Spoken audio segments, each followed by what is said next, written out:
He was in a hurry that morning, racing through the crowded terminal, a promise to keep to the little boy waiting back home. But then he saw the old man, lost, limping. A simple choice: stop or keep running. He chose to stop. What he didn't know, that small act of kindness would lead to a plane waiting just for him and a miracle no one saw coming. This is the story of how a single, quiet decision carried one man all the way home. Because sometimes, the best journeys begin when you choose to be kind. Welcome to Grateful Stories, where tales of compassion and kindness are told.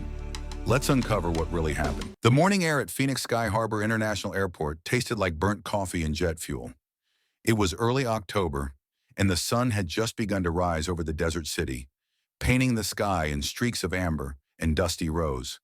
The terminal buzzed with restless energy, travelers hustling to their gates, pilots in sharp uniforms weaving through the crowd, and the endless drone of announcements over the intercom. Gate changes, delays, final boarding calls. Jason Miller moved through it all with purpose. His boots scuffed the polished floor as he walked quickly, weaving around families with strollers and tourists dragging heavy bags. At 38, Jason carried the solid build of a man who worked with his hands and knew the weight of other people's lives. His uniform, well, not today. Today he wore jeans and a plain navy jacket, but his posture spoke of the firefighter he was in Flagstaff. Always alert, always a little faster than the crowd. He checked the time on his phone again. 7:12 a.m. His flight back to Flagstaff was at 7:45, cutting it close, but he learned to work with tight windows. Years of racing against the clock at fire scenes taught him that. He could still hear his son's voice in his head from the night before. "Promise me you'll be there." "Dad." There was a tremble in the boy's words, a mixture of pride and fear. At 10 years old, Aiden was about to be called up to that stage for the first time. The team had voted him most valuable player, and Jason knew what that meant to the boy. It wasn't just a ribbon, it was a moment to be seen, to be recognized. "I'll be there," Jason had said, crouched down to meet his son's eyes. "I promise." That promise carried him now through the crowded concourse, past the espresso bar with its line of impatient travelers, past the little boutique selling desert-themed postcards. He could almost see the grin on Aiden's face when he walked into that gymnasium, the metal gleaming against his little chest. He shifted the strap of his duffel bag higher on his shoulder and picked up his pace. Then he saw him. At first, it was just a shape, a hunched figure near the departure screens, shifting from foot to foot. As Jason got closer, he saw the man was older, maybe in his 70s, with white hair peeking out from under a faded military cap. The cap had seen better years, like the man wearing it. The patch on the side was frayed, but Jason recognized it immediately, a Vietnam service emblem, the colors muted from decades of sun and rain. The old man stood with a piece of paper in his hand, an airline ticket. By the look of it, he was turning it over and over, his brow furrowed in confusion. At his feet sat a battered leather suitcase, the kind that spoke of another era, with brass buckles dulled by time. Jason kept moving. He had his own flight to catch, his own promise to keep. But as he passed, he caught the man's eyes pale blue, a little watery, and flickering with a kind of lost frustration that Jason had seen before. That look of a man who'd always known where he was going, until he didn't. He slowed, the voice in his head. "Come on, Jason, you're running late," competed with the other voice, the quieter one, the one that had always been louder in the moments that mattered. "Don't leave him. Not like this." Jason took a breath, checking his watch. 7:14. He had a little time. Maybe just enough. He turned back. "Sir," he said, his voice low and steady. "You need a hand." The old man looked up, startled at first, then relief washed over his features like sunlight breaking through clouds. "Oh, thank you, son. I'm afraid I'm a bit turned around. These gates, they move them every which way." "Don't they?" Jason smiled. "They sure do." "Where are you headed?" The man fumbled with the paper. His hands shook just slightly. the way hands sometimes do when they've been through too many winters. I'm supposed to be at gate C-22. I thought it was here, he said, gesturing vaguely at the monitors. But, well, I've been wandering for a while. I think. Jason took the paper from him gently. His own father had hands like that near the end, steady enough to hold a wrench, but not to keep it from slipping. He read the ticket quickly. Flight to Washington, D.C., final boarding in 30 minutes. You've got some time, Jason said, handing it back. But C-22 is down that way. He pointed past the security checkpoint, down a long hallway that snaked off to the left. It's a bit of a walk. The old man nodded, adjusting the strap of his bag with a wince. That's when Jason noticed the man's limp, a slow, deliberate favoring of the right leg. An old injury. Maybe. Jason's throat tightened just a little. I'm Jason, he offered, his voice softer. Walter, the old man said, and they shook hands. Walter's grip was firm, the way a man's hand stays even when the rest of him gets tired. Walter Harris. Good to meet you. Walter, Jason said, let's get you to your gate. Walter hesitated. I don't want to slow you down. You look like you've got somewhere to be. Jason paused. He thought about Aiden, about the promise. Then he looked at Walter at the way the man's shoulders were set, square and proud, even as his eyes darted around the busy terminal. Jason imagined him decades ago, in uniform, standing just as straight in some jungle thousands of miles from here. Don't worry about me, Jason said quietly. We'll get you there. They started walking, Jason matching his pace to Walter's careful steps. The hallway was crowded travelers pulling rolling suitcases, kids on shoulders, a couple arguing quietly over which terminal to go to. Jason guided Walter to the edge of the flow, letting him rest a hand lightly on his arm as they moved.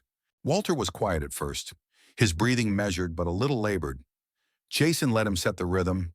He could feel the minutes ticking by in his gut, but he didn't rush. After a few yards, Walter spoke again. You're a kind man, Jason. Most folks these days, they've got their own lives to mind. Jason shrugged. I'm a firefighter. We're wired to help where we can. Walter gave a small, appreciative smile. A firefighter, I should have guessed.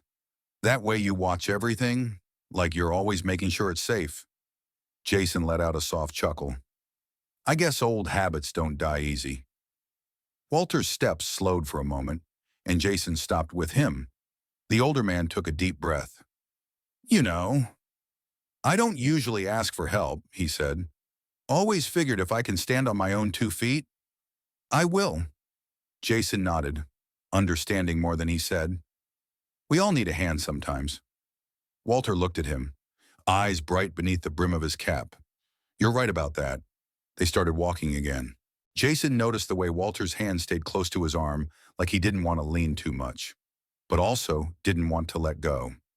They reached a set of moving walkways, and Jason guided Walter onto the belt carefully. The old man looked around at the sea of people rushing past them, a soft wonder in his gaze. I fought in Vietnam, he said, almost offhand, 50 years ago. Seems like another lifetime now. Jason swallowed, feeling a twinge in his chest. My grandfather was over there too. He said he didn't talk much about it, but he had this way, like he was always half here, half somewhere else. Walter nodded slowly. That's the truth of it. You never really leave it behind. The walkway ended, and Jason stepped off first, turning to help Walter with the small step down. They were getting close to the sea gates now, the signs overhead marking the way. 7:26 a.m. Jason's flight would be boarding in less than 20 minutes. He tried not to think about it. Aiden's face, the bright gym lights. The moment his name would be called, he tried not to think about any of it. They stopped for a moment so Walter could catch his breath. Jason took the chance to glance at his phone, a reflex he couldn't help. Missed calls from his buddy Mark, who was probably already in the car heading to the game. Am I holding you up? Walter asked, his voice low. Jason looked at him, then tucked the phone back in his pocket. "You're not holding me up," he said firmly. "We'll get you to your gate." Walter seemed to search his face for a moment, then nodded. They turned down another corridor, this one quieter. A janitor pushed a mop bucket along the floor, humming under his breath. A flight attendant passed them, offering a polite smile. Jason guided Walter around a group of kids sprawled on the floor playing cards. Almost there. At C-22, the gate agent was just starting to line up passengers for boarding. Jason breathed a small sigh of relief. He could still make it back if he ran, maybe, but he didn't move yet. Walter shifted his bag off his shoulder with a soft grunt, and Jason reached to help him, taking the weight easily. The old leather was cracked, the brass fittings dull with age. It smelled faintly of cedar and something older, maybe the smell of years spent in attics and garages, places where memories linger. "I appreciate this, son," Walter said, his voice earnest. "More than I can say." Jason met his eyes, giving a small, reassuring smile. "It's no trouble." And in that moment, he meant it more than he meant catching any flight, more than he meant getting anywhere on time. In that moment, helping this man felt like the only thing in the world that mattered.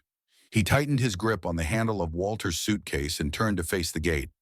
One last thing to do before he ran back to catch his own flight, if there was still time at all. As they moved away from the final announcement board, Jason noticed the subtle grimace on Walter's face with every step. The older man's left leg moved stiffly, and his gait had a lopsided rhythm like every other step cost him something.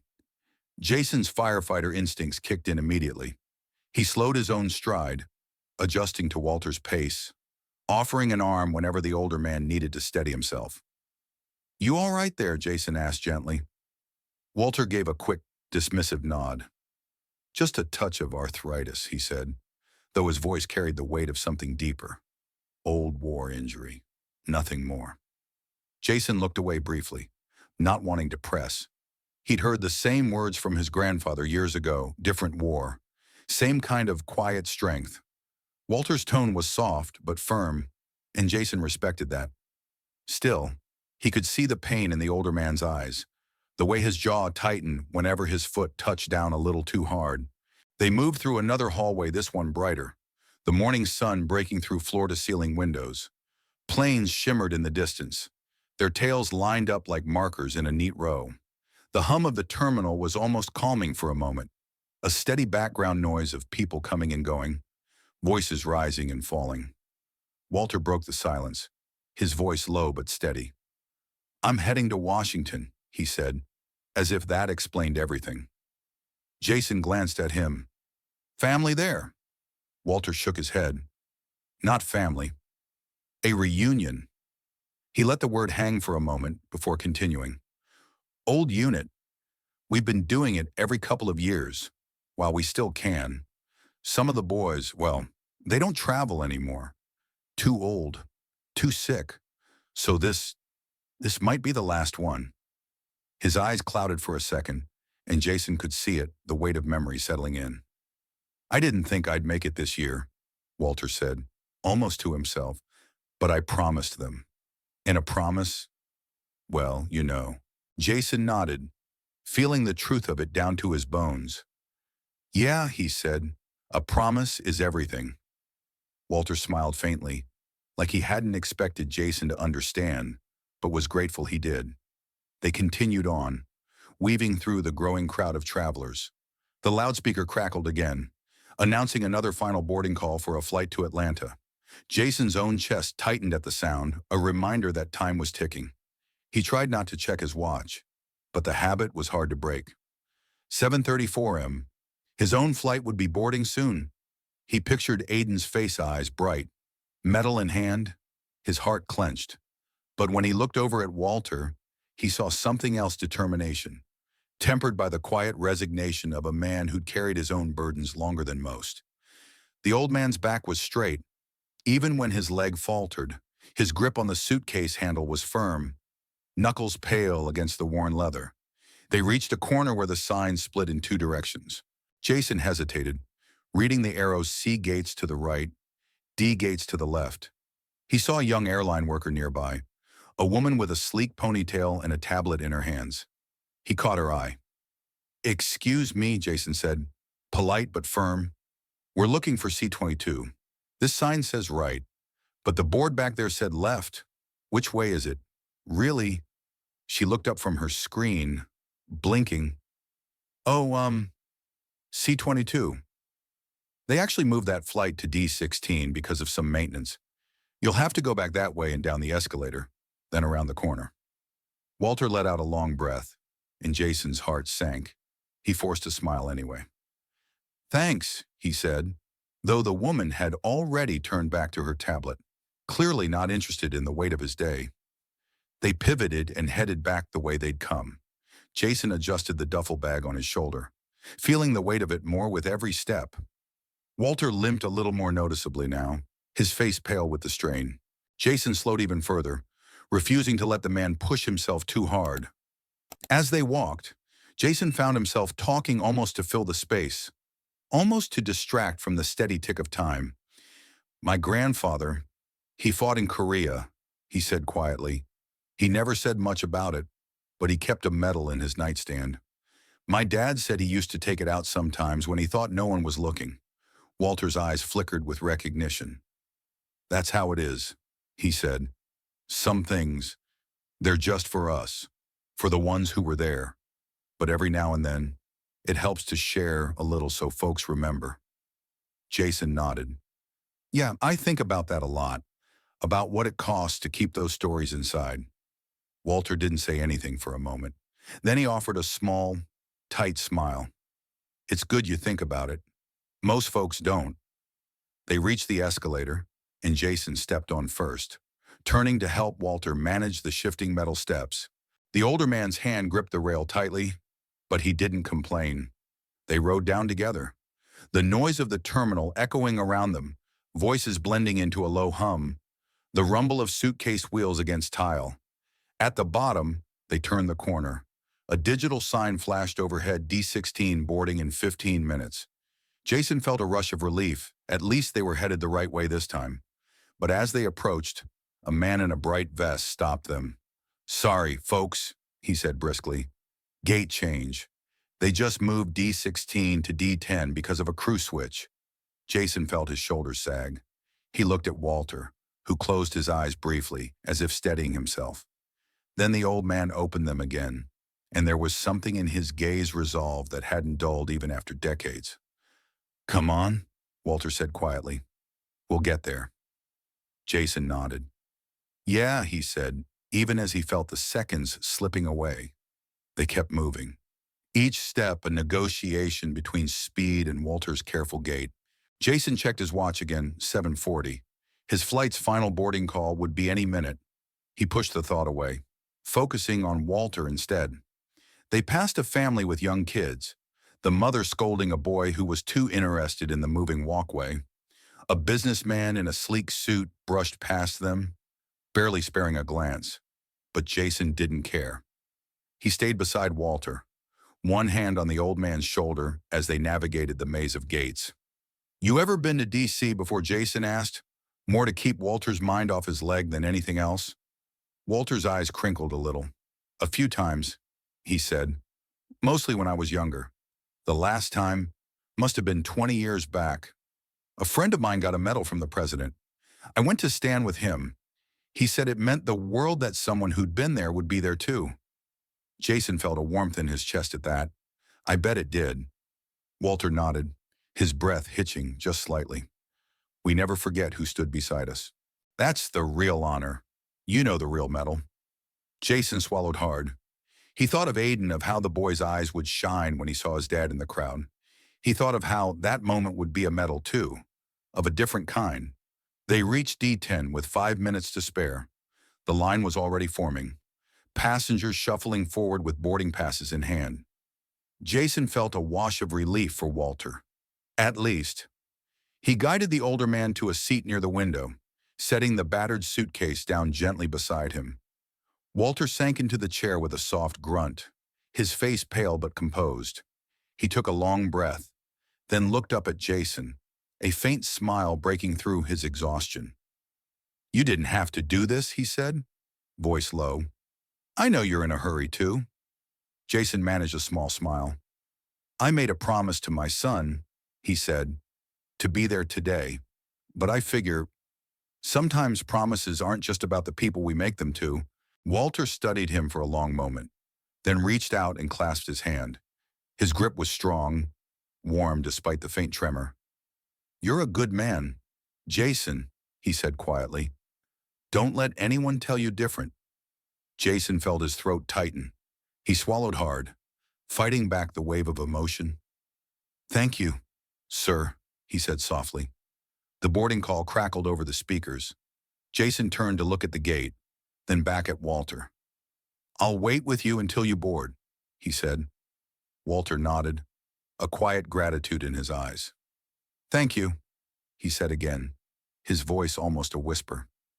The line shuffled forward, and Jason stood beside Walter, feeling the seconds slip away. He knew he'd missed his own flight already, but he didn't regret it, not one bit.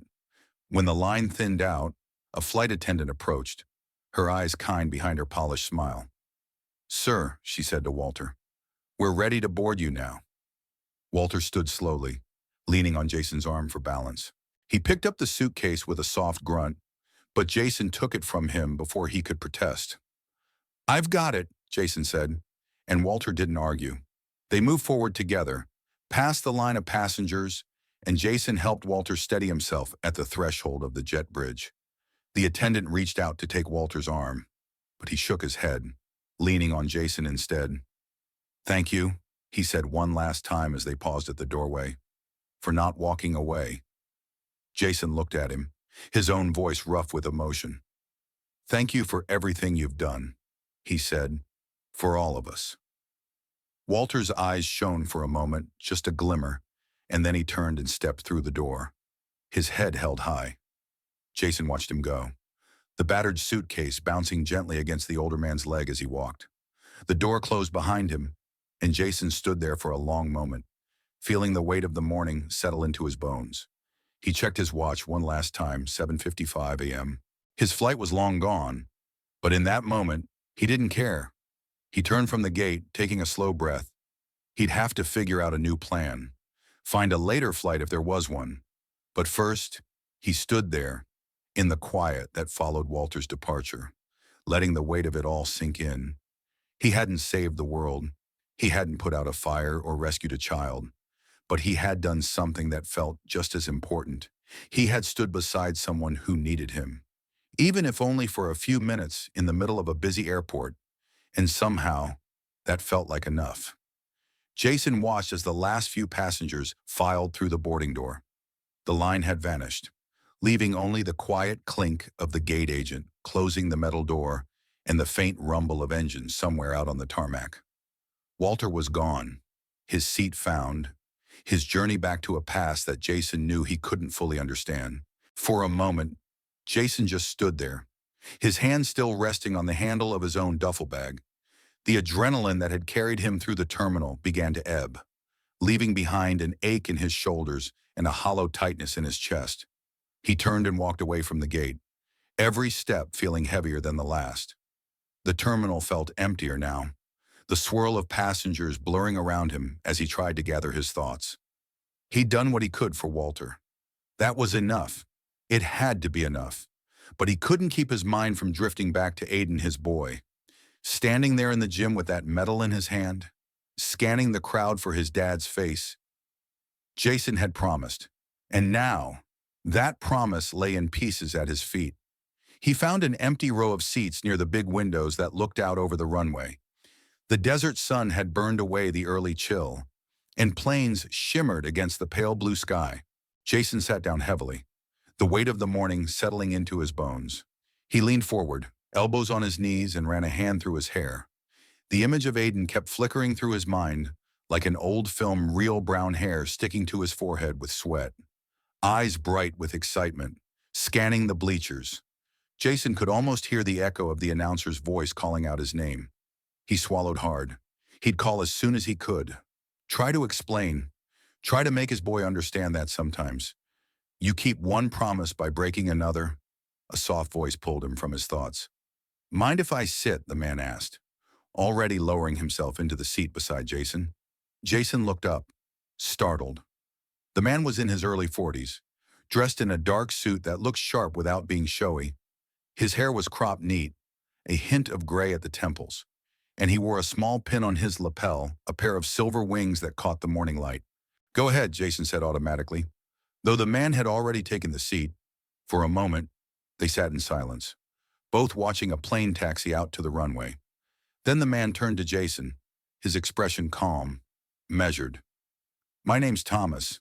He said, "Thomas Harris." Jason blinked, his mind scrambling to place the name. Sorry, I don't think we've met." Thomas gave a small smile. "No, I don't think we have, but I believe you met my father this morning." "Walter Harris." Jason sat up straighter, his chest tightening. "Walter? He's your dad?" Thomas nodded. "Yes, and I believe he told you very little about me, which is just like him." Jason let out a breath, shaking his head a little. "He didn't have to tell me anything. He's a good man." Thomas looked at him for a long moment, his eyes searching Jason's face. "He is," he said finally, "and he's a proud man. Maybe the proudest man I've ever known. So proud, in fact, that he's never once asked me for anything, not for help, not for a favor, not even a ride when he knew I could give him one." He paused and his fingers drumming lightly on the armrest. "But today he called me, just once, right after you walked him to the gate. He told me what you did for him, how you stopped, how you didn't have to, but you did anyway." Jason shifted in his seat, the words settling into his chest like a weight he hadn't expected. "It wasn't a big deal," he said quietly. "Anyone would have done the same." Thomas gave a small, almost sad smile. "No," he said, his voice soft. "Not anyone. My father's been invisible in this world for a long time. People see the uniform cap, they see the limp, and they look away. But you didn't." Jason felt a flush rise to his cheeks. It was just the right thing to do." Thomas tilted his head, studying him for a moment. Then he reached into the inside pocket of his suit and pulled out a slim phone. He thumbed the screen for a moment, then looked back up. "My father said to me, 'Thomas, I've spent my life standing on my own 2 feet. I've never asked you for anything, because I wanted to prove I could make it without help.'" Thomas's voice softened, and Jason heard the faint tremor in it. "But today," he said, "I want you to help that young man, not because he asked, but because he did something right when it mattered most." Jason looked away, the words hitting him harder than he wanted to admit. He thought of Walter's quiet dignity, the way he had spoken about never asking for help. And now, this. Thomas slipped the phone back into his pocket. "He told me he didn't want to owe anyone, but he also said, 'Kindness deserves to be seen. It deserves to be answered.'" Jason swallowed hard. "I didn't do it to be seen," he said quietly. "I know," Thomas said. "That's exactly why he wants me to help you." They sat in silence for a moment. Jason could hear the distant roar of a plane taking off, the hum of voices around them, the quiet echo of his own thoughts. Finally, Thomas spoke again, his voice low and certain. "I know you missed your flight. I know you're supposed to be somewhere important today." Jason gave a small, rueful laugh. "Yeah, my son's award ceremony. He's only 10. I promised I'd be there." Thomas nodded, his eyes steady. "Then let's make sure you are." Jason frowned, not understanding. "What do you mean?" Thomas leaned forward, his expression calm but determined. "I run operations for the airline. But more than that, I have access to resources, to planes. My father never wanted me to use them for him, but today, he asked me to use them for you." Jason stared at him, the words taking a moment to sink in. You're saying you can get me home?" "Today," Thomas nodded once. "Not just home." "Where exactly is the ceremony?" Jason hesitated, his voice barely a whisper. "It's at the high school stadium in Flagstaff. It starts in about 2 hours." Thomas's lips curved into a smile. "Good. Then we'd better get moving. Jason felt like the world had just shifted under his feet. I, I don't know what to say, he said, his voice cracking. Thomas placed a hand on his shoulder, his grip firm. Then don't say anything. My father didn't ask for much in his life, but he asked me for this, and I want to honor that. Jason closed his eyes for a moment, the weight of the morning pressing down on him in a different way now, like something soft and heavy and almost too big to carry. He took a deep breath, then nodded. All right, he said. Let's do it. Thomas stood and gestured for Jason to follow. They walked through the terminal together, past the waiting passengers and the endless line of coffee shops and magazine racks. At the far end of the terminal, they stepped through an unmarked door, a staff entrance. Jason realized, watching the quiet efficiency of workers in crisp uniforms moving in and out. A sleek black town car waited on the other side, engine humming. The driver stepped out to open the door, his movements smooth and precise. Thomas turned to Jason. This is just the first leg, he said. We'll take the car straight out to the private airfield. The plane's already waiting. Jason shook his head in disbelief. A private plane. To Flagstaff, Thomas's smile widened. Not just to Flagstaff, right to that stadium, if the pilot can manage it, and I think he can. Jason let out a breath he hadn't realized he was holding. The idea felt surreal, like something out of a movie. Not his life. But as he climbed into the back seat of the car, he thought of Walter, of the way the older man's eyes had shone with quiet gratitude as he said goodbye. He thought of Aiden, of the way his son would look when he saw his dad there after all. And in that moment, it didn't feel surreal. It felt like something true.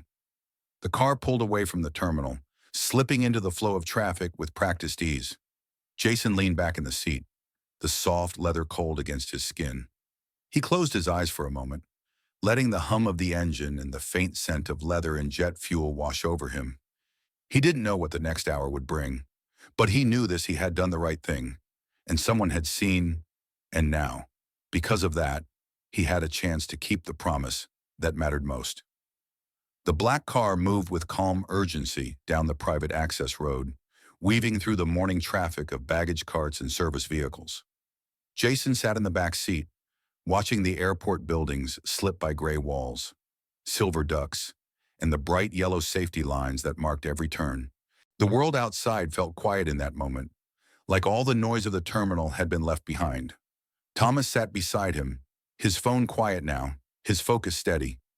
They didn't speak much as the car rolled onto the tarmac, the sudden openness of the airfield spreading out around them.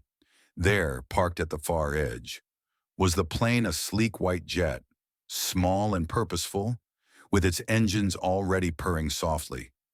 As the car slowed to a stop, Thomas turned to Jason with a measured, warm smile.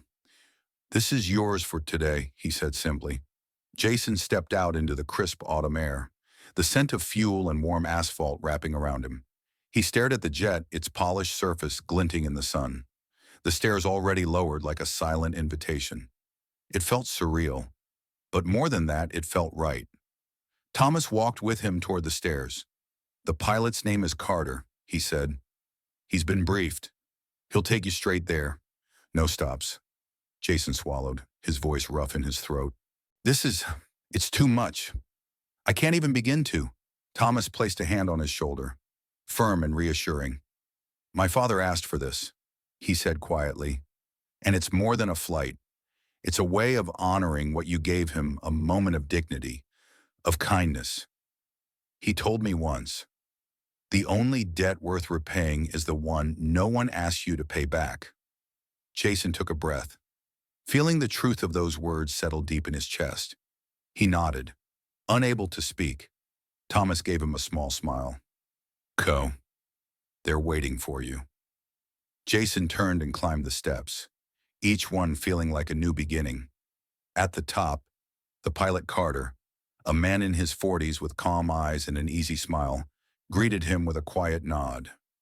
"Mr. Miller," Carter said, "welcome aboard. Let's get you home." Jason stepped inside the cabin, feeling the hush of luxury around him. The seats were cream leather, the windows perfectly round and bright with sunlight, but none of that mattered. All he could think of was Aiden, his boy, standing in that stadium, looking for his dad. He settled into the seat, buckling the belt with hands that trembled just a little. Carter's voice crackled over the intercom. "We'll be taking off in just a minute. Should be about a 35-minute flight, straight to Flagstaff. I've already spoken with local authorities. We'll be landing at the high school's open field. It's been cleared." Jason closed his eyes, a shaky laugh escaping him. "You're kidding," he said softly. Carter's voice held a note of quiet humor. "Not at all, sir. We've done it before. You just sit back and let me handle the rest." The engines rose to a low growl as the plane turned toward the runway. Jason looked out the window as the desert swept past tan earth, the distant mountains, the shimmer of heat even in October. He felt the wheels lift, the slight lurch of takeoff, and then the sky opened up around him. He thought of Walter then, of the old man's steady eyes and the way he'd said, "Don't let anyone tell you different." Jason carried that with him now, like a medal pinned to his chest. The flight was smooth and quick, the horizon a steady line of dusty blue and pale clouds. Jason barely noticed the time passing, his mind already miles ahead, picturing the small stadium in Flagstaff, the bleachers filled with families, the bright green field where Aiden would stand with his team. He pictured the way the boy's face would light up because his dad was there, just like he promised. As the plane began its gentle descent, Carter's voice came again. "We're approaching Flagstaff now. Mr. Miller, local police have secured the field. You'll be landing right beside the stadium. Should be quite an entrance." Jason let out a breathless laugh. "Yeah," he said, his voice thick. "I guess it will." The town came into view below patches of red roofs, the sprawl of small streets, and in the center, the stadium. It was just a high school field. But to Jason, it looked like the most important place in the world. The jet banked slightly, lining up with the narrow strip of open grass beside the stadium. Jason felt the wheels touch down with a soft bump, the plane slowing easily. Outside the window, he could see people turning spectators on the bleachers, kids in uniforms, parents in folding chairs. They stared in wonder at the white jet rolling to a gentle stop, its engines whispering into silence. The door opened with a soft hiss, and a rush of autumn air flooded the cabin. Jason stood, his legs steady even as his heart raced. He stepped out onto the small stairway, the sun bright in his eyes. For a moment, the field fell silent. Every head turned, eyes wide in disbelief. Then he saw Aiden standing near the sideline, his medal already around his neck, scanning the crowd with a nervous smile. Jason took a step down, then another. The hush of the crowd gave way to a soft murmur of surprise, like a ripple across the field. Aiden saw him then. The boy's face broke into a grin so bright it nearly stopped Jason's heart. He dropped the small trophy he was holding, running forward across the grass. Jason's feet hit the ground, the dry earth giving just a little under his boots. He didn't care about the stares, the questions, the miracle of a jet parked on a high school field. All he saw was his son, arms open, tears of relief and joy streaking his cheeks. "Dad," Aiden yelled, his voice breaking with happiness. "You made it!" Jason caught him in his arms, lifting him off the ground in one swift motion. He held his boy tight, his own tears hot against his cheek. "I told you I'd be here," he whispered into Aiden's hair. "I promised." The world seemed to fall away around them, no engines, no crowd, no doubts, just a father and son, a promise kept, and the quiet knowledge that kindness, even in the smallest acts, never goes unnoticed. As they stood there, Jason looked up and saw Thomas on the edge of the field, his hands in his pockets, a small, satisfied smile on his face. A silent nod passed between them, an unspoken thank you that didn't need words. In that moment, Jason understood. The world can be noisy, crowded, and full of reasons to keep your head down. But sometimes, you lift it anyway. Sometimes, you see the lost old man in the crowd. Sometimes, you stop and help. Because sometimes, Someone else is watching, and sometimes they'll remember, and they'll repay that kindness in ways you could never imagine. He let Aiden down, his hands resting on his boy's shoulders. The stadium behind them roared back to life, applause and cheers and laughter swirling in the warm autumn air. Jason looked at his son, really looked at him, and he thought of Walter, of Thomas, of all the small choices that had led to this single perfect moment. He knew then, without doubt, without hesitation, that kindness is never wasted. And sometimes the world finds a way to pay it back, in ways that matter most. He ruffled Aiden's hair, a soft smile playing at the corners of his lips. "Come on, Button," he said, his voice low and warm. "Let's go celebrate." They walked off the field together, father and son, the white jet behind them gleaming in the sun like a promise kept. And in the quiet of his heart, Jason whispered a silent vow to always be the man who stops, who helps, who keeps his promises. Because in the end, that's what matters most. In our darkest moments, kindness still finds a way, often in the quietest places. Not everyone who helps wants recognition. Some just need to know that today, someone isn't going hungry. And sometimes, that alone is enough to change a life. You may forget the story, but if no one retells it, history stays silent forever. Subscribe to Grateful Stories, where justice is honored, kindness is remembered, and no act of quiet heroism is ever lost.